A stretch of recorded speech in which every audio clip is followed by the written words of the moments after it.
berikan kesempurnaan dalam bidang lain yang tidak Allah berikan kepada orang yang penglihatannya normal. Apa? Dimudahkan dalam menghafal Al-Quran. Kita yang matanya normal, ngapalnya susah, ya, bacanya susah, berat.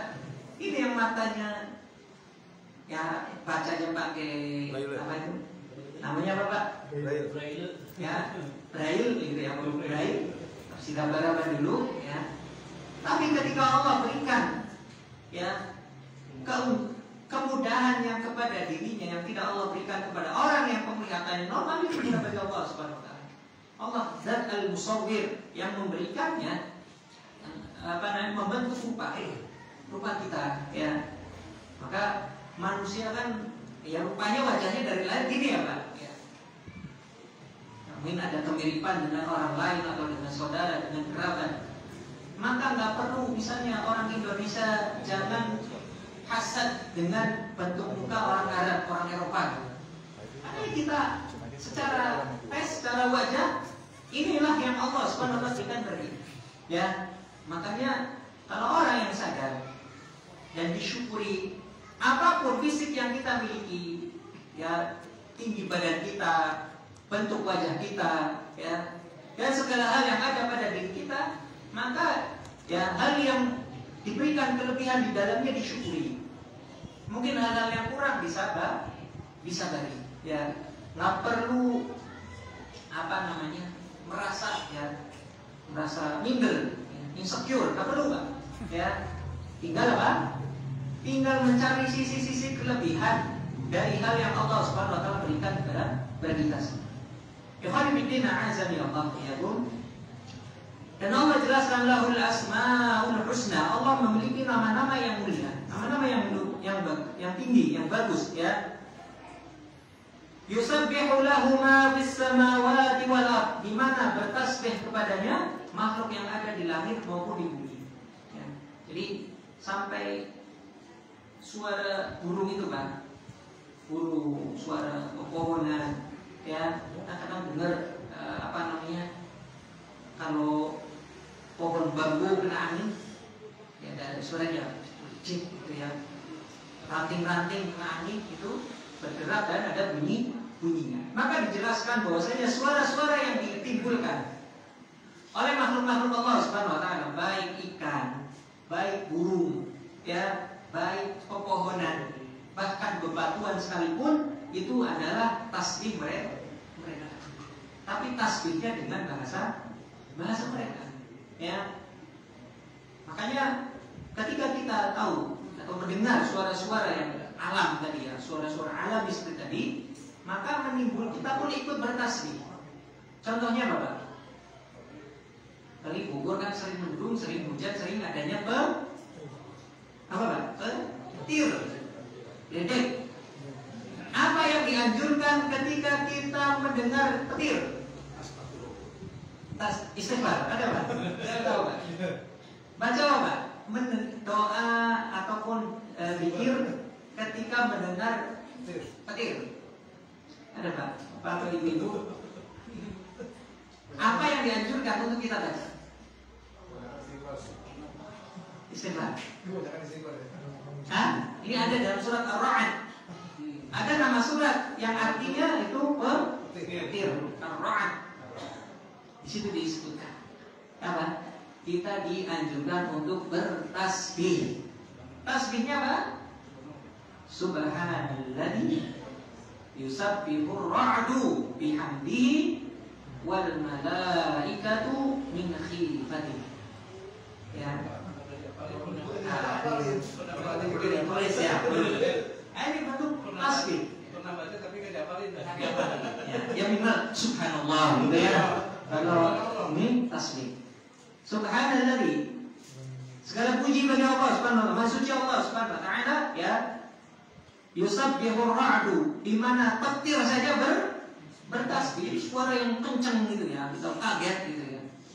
Bisa orang kalau kena musibah, kena petir gitu ya, bisa pingsan, bisa bahkan meninggal gitu ya, bisa kebakar.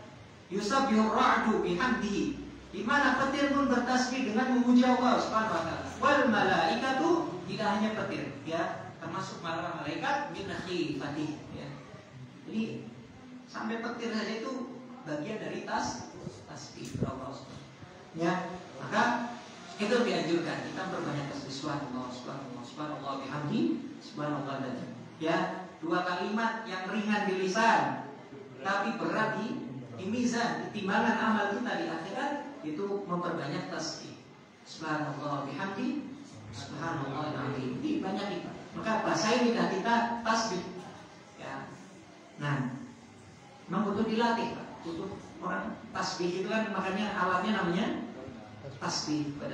Punya Pak, ada tasbih yang melingkar 33 yang 100, bahkan sekarang ada yang digital ya Pak. Pecah 100 kali, ya sekian ratus kali. Maka tidak masalah. Karena zikir itu ada 2 jenis Pak. Ada zikir mutlak, ada muqayyad.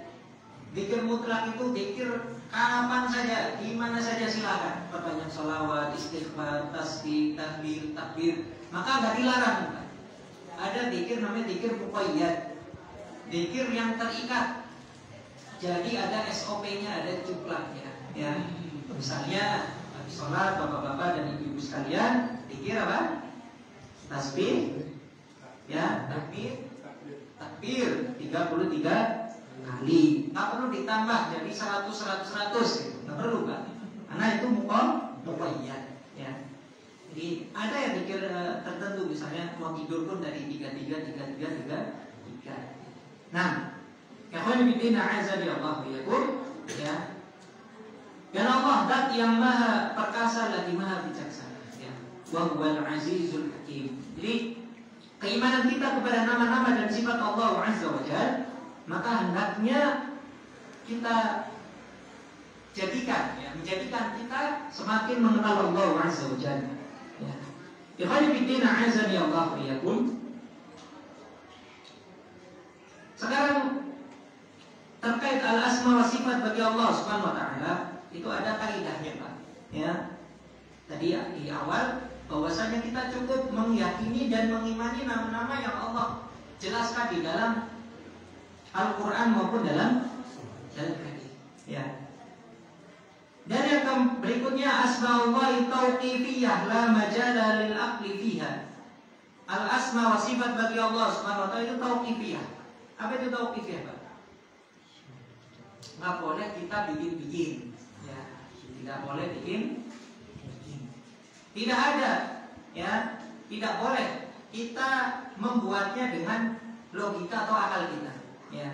Nah, kecuali bentuknya itu translate, terjemahan, ya. Misalnya Ar-Rahman, Ar-Rahim kan versi bahasa Arab, bahasa Indonesia apa?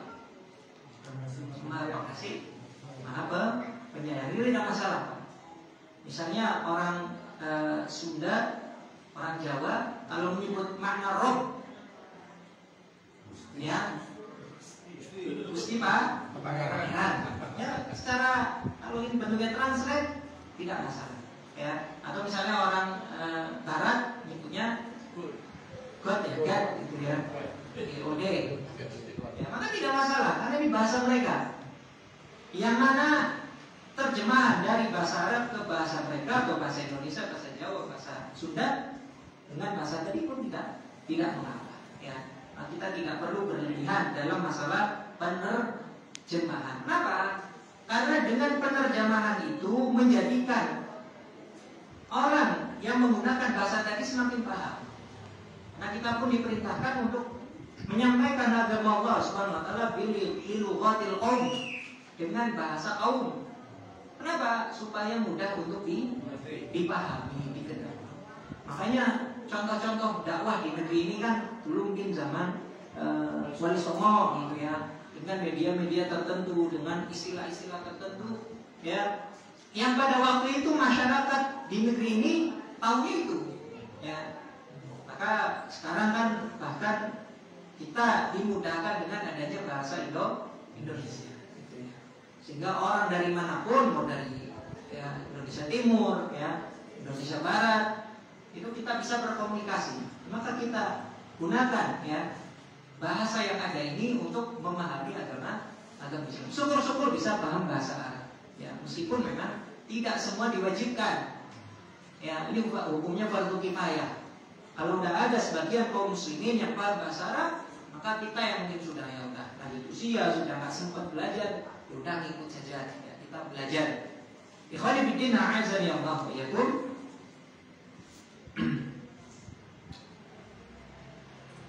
Kemudian terkait al-asma wa sifat ini, ya, Allah Subhanahu wa taala memerintahkan kita semua di dalam Al-Qur'an, ya, dalam surat Al-A'raf ayat 180. A'udzu billahi minasyaitonir rajim. Walillahil asmaul husna fad'uuhu biha. Ya, Allah Subhanahu wa taala memiliki al-asmaul husna. Maka kita diperintahkan untuk berdoa dengannya. Ya, ini Pak. Jadi doa dengan asmaul husna menjadikan doa kita itu lebih mustajab. Doa kita lebih dikabul oleh Allah Subhanahu wa taala. Kita pengen misalnya kesehatan, ya, maka di antara asmaul husna bagi Allah adalah zat yang memberikan kesembuhan. Kita sakit, minta kesembuhan. Ya, apa? Ada yang tahu, Pak? Allah Subhanahu wa taala zat yang memberikan kesembuhan. Bahasa Arabnya apa? Ya, mungkin yang pernah baca atau dengar. Asy-Syafi. Ya, namanya rumah sakit, namanya rumah sakit atau klinik Asy-Syifa. Artinya kesembuhan. Ya, Asy-Syifa. Ya. Rumah sakit atau klinik, ya, balai pengobatan Asy-Syifa. Ini ya asmaul husna namanya Asy-Syafi, zat yang maha memberikan kesembuhan.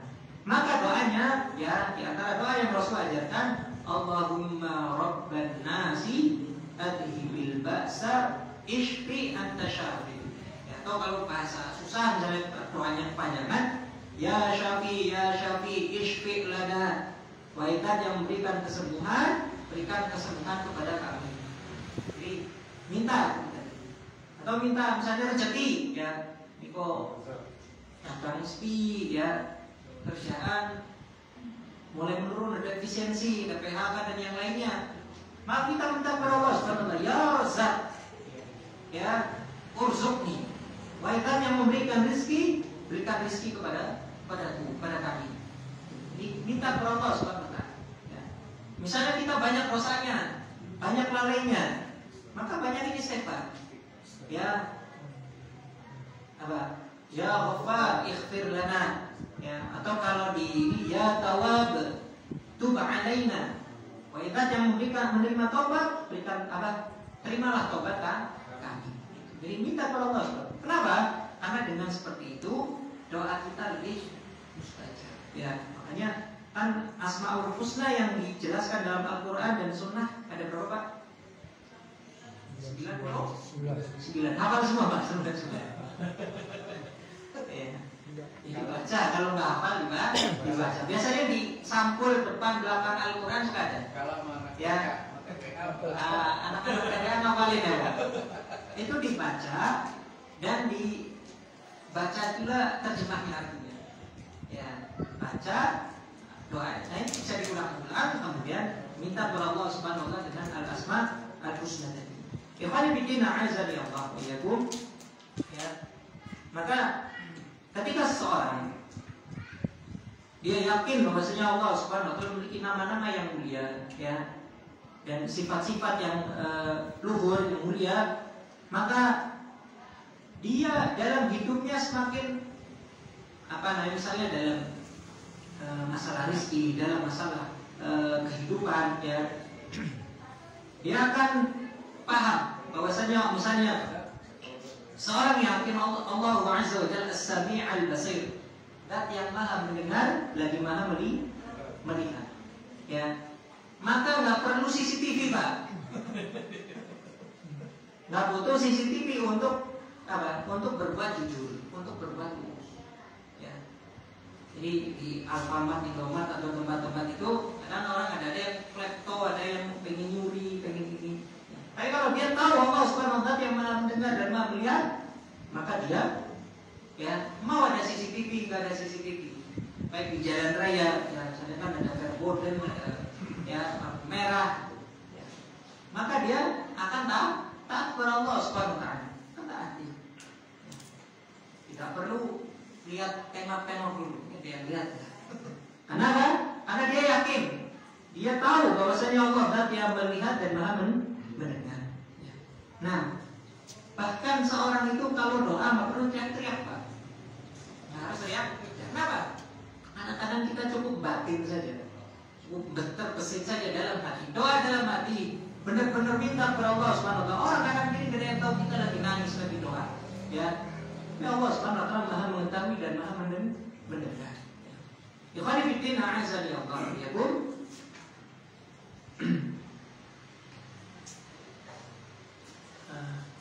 Kemudian terkait al-asma wa sifat ini, ya. Maka kadang ada hal-hal yang pro dan kontra. Ada hal-hal yang mungkin berbeda antara sebagian ulama dengan ulama yang lain. Maka secara umum ketika kita mengenal al-asma wa sifat bagi Allah Azza wa Jalla, ya, Allah Maha mendengar, Allah Maha mengetahui. Tapi jangan samakan pendengaran dan pengetahuan Allah, penglihatan Allah dengan pendengaran dan penglihatan makhluk manusia. Karena berbeda. Laisa kamitslihi syai'un wa huwas samiul basir, ya. Tidak ada yang serupa dengan Allah Azza wa Jalla, dan Allah Maha mendengar lagi Maha melihat. Ya. Jadi semua terkait wajah, terkait tangan, terkait kaki, terkait, ya. Maka ini kita nggak perlu menyamakannya dengan makhluk. Tapi tidak boleh pula kita menafikan, ya. Karena hal-hal tadi telah Allah dan Rasulnya tetapkan. Hal-hal yang gaib, yang berkaitan dengan zat Allah Azza wa Jalla, maka nggak perlu kita serupakan dengan makhluk. Ya, misalnya dalam hadis dijelaskan, yang zilu Rabbuna Azza wa Jalla, Allah Subhanahu wa taala Rabb kita itu sepertiga malam terakhir turun ila sama'i dunya, ke langit dunia. Maka nggak perlu mikirin, oh ini kan malam muter terus gitu ya. Ini sekarang kan jam 10:30 di mata Cakra, ya, cara bulan sini, Karawang, ya. Di sini 10:30. 10:30 malam di mana, Pak? Amerika sana, ya. Di Amerika sana. Ada yang sekarang lagi subuh, ada sekarang menjelang subuh. Maka nggak perlu kita pikirin bagaimananya. Karena ini termasuk wallahu ta'ala hal-hal yang gaib yang Allah Subhanahu wa taala Maha mengetahui bagaimana sejatinya. Hal-hal yang gaib nggak perlu kita pikirin berat-berat, cukup kita ketahui, kita yakini dan kita imani, ya. Nggak perlu. Nah, misalnya sebagai contoh, di antara hal-hal yang gaib, kita yakin pada diri kita ada yang namanya ruh. Yas'alunaka 'anil ruh. Mereka bertanya kepada engkau terkait ruh. Ya, maka kita cukup berkul, ya, bahwasanya kulir ruh min amri rabbi. Masalah roh itu urusan Allah Azza wa Jalla, urusan rohku, urusan Allah Azza wa Jalla. Enggak perlu mikirin apa kayak Casper atau Casper, Pak. Ya, kayak jeli atas mata ini, ya, atau kayak asap, enggak perlu. Ya. Hatta kita misalnya di samping saudara keluarga kita yang sedang sakaratul maut, kemudian meninggal, nah kita lihat rohnya keluar kayak apa? Tidak perlu. Tapi kita yakin, kita beriman bahwasanya orang yang hidup itu punya roh atau arwah, gitu ya, roh, ya. Tapi bagaimananya kan nggak perlu kita pikirin. Cuma kita tahu, kita lihat kalau orang yang masih hidup itu rohnya masih ada. Kalau sudah meninggal berarti rohnya telah pindah dari tubuhnya ke alam barzakh namanya, ya, ke alam yang berbeda, alam kubur, alam barzakh, ya. Maka ya sudah, jadi kita doakan, ya, kita urusin jenazahnya dan seterusnya. Tak perlu takut lagi, ya. Kadang kita ada, misalnya ada orang meninggal terus kayak ada rasa merinding gitu ya, Pak. Takut baru meninggal kemarin gitu kan, serem, mager, gimana? Nggak perlu takut, karena jadi orang telah meninggal itu sudah di alam barzakh, sudah alam yang berbeda. Ya, tinggal kita misalnya mendoakan rahmat ampunan kepada yang menyolati, ya, kemudian mengantar ke pemakaman, dimakamkan, sudah. Ya, terkait kewajiban kita selaku sama muslim, urusan jenazah itu 4 hal. Itu memandikan, mengkafani, mensolati, dan memakamkan. Itu ya. Jadi nggak perlu takut lagi. Ini nanti kalau nggak seperti ini seperti itu nanti apa kentayangan lah ini, nggak perlu tak. Doakan saja, doakan Allah Subhanahu Wa Taala mudah-mudahan ampuni, memberikan rahmat kepada orang yang telah meninggal. Ya, biqalbi azza Allah yaqul. Kemudian berikutnya ini sampai jam 11. Ya. Baik. Sambil nanti kalau ada pertanyaan atau ingin ditambahkan, tafadhal ya. Biqalbi azza Allah yaqul. Kemudian terkait al-asma wa sifat bagi Allah Azza wa Jalla. Barang siapa yang meyakini dan mengimani serta menghafal dan paham konsekuensi dari al-asma wal husna tadi, ya, jelaskan man ahsaha dakhala al-jannah. Siapa yang hafal, dia paham terkait al-asma wa sifat bagi Allah Subhanahu wa taala, asmaul husna tadi, maka orang yang mendawamkan hal tadi, maka apa? Dakhala jannah, dimasukkan ke dalam surga Allah Azza wa Jalla. Ya, maka ini salah satu ikhtiar kita hanya dimasukkan ke dalam surga Allah Subhanahu wa taala, kita mempelajari al-asma al-husna bagi Allah Azza wa Jalla. Ya, kandungan nama-namanya serta konsekuensi dari al-asma al-husna. Ya. Misalnya kita tahu Allah Subhanahu wa taala al-alim, zat yang maha mengetahui. Al-Qadir, zat yang maha kuasa. Maka ya Allah ketika menginginkan sesuatu, ya, mudah bagi Allah untuk mengabulkan. Maka dalam berdoa kepada Allah Azza wa Jalla, di antara adab ketika kita berdoa itu husnudzon tadi, yakin doanya bakal diijabah. Selagi doanya tidak mengandung 2 hal. Yang pertama mengandung dosa, ya. Apa misalnya doa yang mengandung dosa? Ada Pak? Enggak, doa kan mengandung kebaikan. Doa untuk mencelakakan orang lain. Ya, menggolimi orang lain. Mungkin melaknat orang lain, jangan, tidak boleh. Ya, doa-doa. Atau yang kedua memutus silaturahim. Nah, itu tidak boleh. Selagi doanya mubah, umum, misalnya pengen haji, pengen umroh, minta terus gitu kan, karena berhaji, umroh, minta kepada Allah seperti Allah, pengen ada rezeki, ya, ternyata dapat proyek, ternyata diberikan rezeki, dapat waris, kadang dapat waris ternyata, ya, dijual tanahnya, rumahnya, laku banyak, ya, dapat uang banyak, udah tinggal daftar haji atau umroh. Doanya bebas Pak, pakai bahasa Indonesia, bahasa Sunda. Ya. Atau kalau bahasa Arab misalnya Allahumma rzuqni ziyaratal Makkah wal Madinah, memberikan rezeki untuk ziarah ke Makkah, Madinah, untuk umrah, untuk haji, untuk umratan wa hajjan, minta kepada Allah Subhanahu. Ya. Karena nggak ada yang mustahil Pak. Selagi kita masih hidup, urusan tadi itu mudah bagi Allah untuk mengijabah. Ini ada 2 kisah Pak. 2 kisah terkait tadi ya, masalah haji dan umrah. 2 kisah yang saya menyaksikan secara langsung. Pertama terkait umroh. Ya.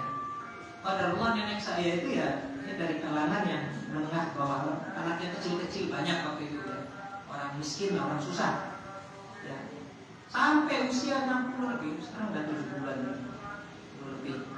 Itu beliau jangankan buat haji atau umroh, untuk umroh ya. Larang pergi jauh-jauh. Anaknya dulu kecil-kecil banyak gitu ya, dan hidupnya susah. Kemudian ternyata dilanjut pas usia beliau yang telah lanjut usia, ini diberikan musibah. Kedua anaknya meninggal lebih dulu. Jadi bapak saya dan tante saya itu, ya, kulit saya meninggal lebih dulu daripada nenek saya sampai sekarang masih ada di situ. Ya. Secara matematis kayaknya untuk umroh berat. Tapi ternyata ketika meninggalnya kulit saya, ya, tante saya, itu meninggalkan beberapa aset warisan. untuk anaknya, dan untuk suaminya. Ketika dihitung-hitung bagian dari ibunya yang masih itu kan ada hak waris, ya itu bagiannya 1/6. Kalau misalnya meninggalkan harta 60 juta ya dapat 10 juta. Maka itu nilai harta yang ditinggalkan itu sekian persen ya dari tanah dan aset yang ditinggalkan tante saya. Dihitung-hitung ternyata cukup untuk berangkatin umroh. Gitu. Jadi sebab umrohnya harta waris yang ditinggalkan ya anak perempuannya yang meninggal ibu. Ya, ini musibah. Secara ini orang ditinggal mati anak kan sedih luar biasa. Tapi ternyata ada sisi ya rezeki yang Allah berikan lewat harta waris yang ditinggalkan anak perempuannya. Akhirnya beliau daftar umroh berangkat masuk. Nah, ini. Kemudian yang kedua terkait haji. Ini dulu Masjid Darus Sa'adah Jagakarsa. Ya, itu ada pengurus DKM namanya Pak Haji Imam. Beliau pensiunan. Ya, waktu pensiunan, ya mungkin secara ekonomi juga untuk haji berat lah. Nggak punya tabungan, ya nggak punya ini buat hidup sehari-hari aja sudah, alhamdulillah bisa, gitu kan. Mikir haji kayaknya sudah mana udah lanjut udah sepuh beliau. Beliau sampai husnuzon berdoa. Ketika di masjid tadi karena beliau TKM-nya ya sering di masjid, ada tamu dari atas kedubes Saudi, orang kedubes ziarah ke masjid, ke sholat berjamaah, ngobrol lah sama Ustaz Rizky ada ya, Rizky Halomuan sampai mana, Rizky Nasution, sampai apa di mana ya? Ketemu beliau, ngobrol-ngobrol, nanya Pak Haji, ini Pak Imam Turah Mahmud, meninggal beliau. Udah haji belum? Belum. Dan naik kakek. Maka orang kedubes kan punya link gitu, punya jatah. Namanya Haji Duyuful Haramain. Jadi tamu Al-Haramain. Wah, jangan ya. Atau jangan. Memang gratis gitu ya. Gak perlu bayar visa, gak perlu bayar ini itu. Pokoknya semua ini gratis. Gratis. Paling tinggal ngurus paspor saja. Paspor pun ada Allah berikan kemudahan.